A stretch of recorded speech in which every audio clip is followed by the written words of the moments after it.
Amen.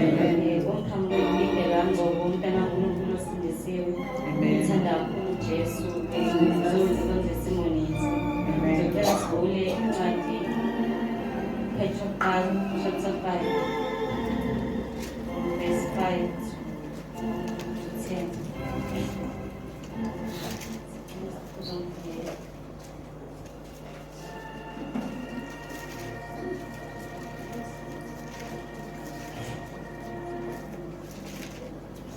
Verse 5.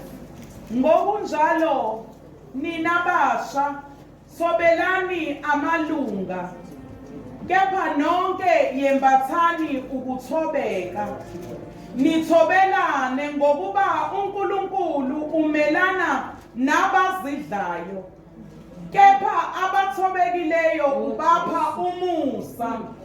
Ngalokho zithobeni phansi kwesandla sikaNkulunkulu esinamandla, ukuze aniphakamise ngesikhathi esifaneleyo.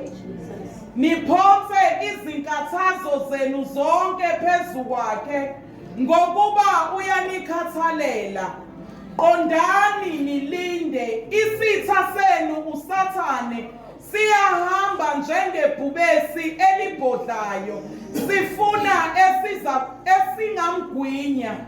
Melanani naye, niqinile ekukholweni, nazi ukuthi zona lezo zinhlupheko zehlela abazalwane benu abasezweni.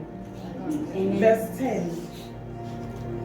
Kepha uNkulunkulu womusa wonke, owanibizela enkazimulweni yakhe yaphakade ngoKristu, senihluphekile isikhashana, yena uqobo uyakuniphelelisa, aniqinise, aninike amandla, anisekele. Amen. uPetro abantu abasha ukuthi mabathobele amalunga, bathobe phansi kwesandla sikaNkulunkulu. Amen. Kodwa nomyalo uPetro usebenzisa kwibanda ukuthi ngoba sonke uNkulunkulu sibasha. Amen. Uthi masithobele amalunga, sithobe ngokuba uNkulunkulu umelana nabazidlayo. Amen. Ethi lapha mase eqhubeka ku verse 8, qondani nilinde, isitha senu uSathane siyahamba njengebhubesi elibhodlayo, sifuna singamgwini. Amen. Ngoba thina abantu abasha sikwigesi kaSathane futhi singaphezulu. Kunamadimoni ayaleziwe ukuthi awahamba sifuna. Kodwa singamelana nawo ngokuthi sime siqinile ekukholweni. Ngoba ngesimelane noSathane singaqinile ekukholweni. Ingakho kubalekile ukuthi sabantu abasha singabi careless. Ngoba iyona lento esifayeni enkingeni yokuthi thina sifuna ukuyithemba thina ukukholwa kwethu. Kanti kumele siye kuNkulunkulu, kumele sithembe uNkulunkulu. Ngoba uNkulunkulu akathembi thina, kodwa uzithemba yena thina.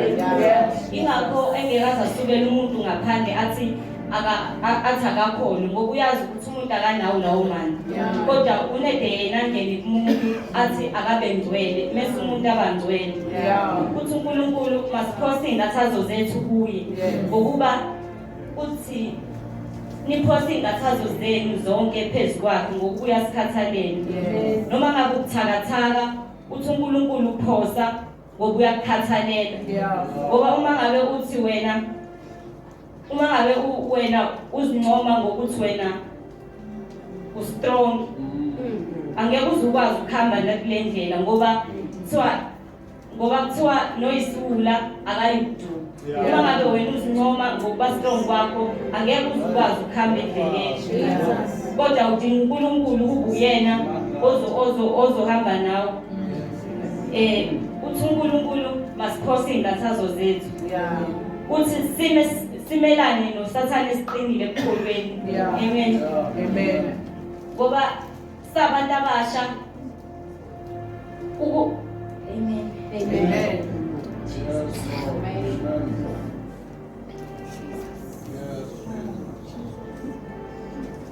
Ngoba uma ngabe uzozincoma wena ngokuba strong kwakho, uzohluleka endleleni. uNkulunkulu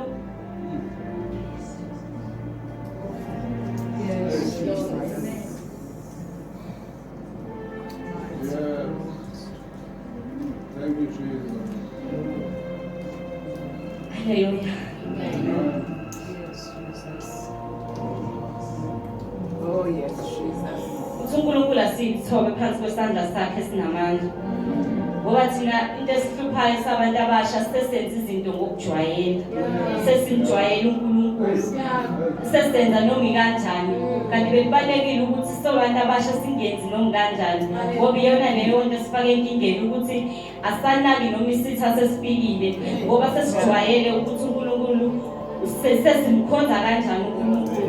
Bengathi namhlanje singazithoba phansi kwesandla sikaNkulunkulu esinamandla ukuze siphakamise ngesikhathi esifanele.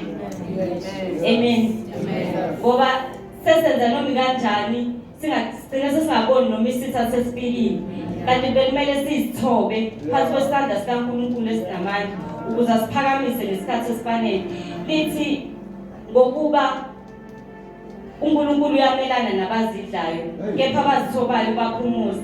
Bengathi singayithoba namhlanje kuseni sizithobe phansi kwesandla sikaNkulunkulu esinamandla ukuze siphakamise ngesikhathi esifanele. Ngiyabonga.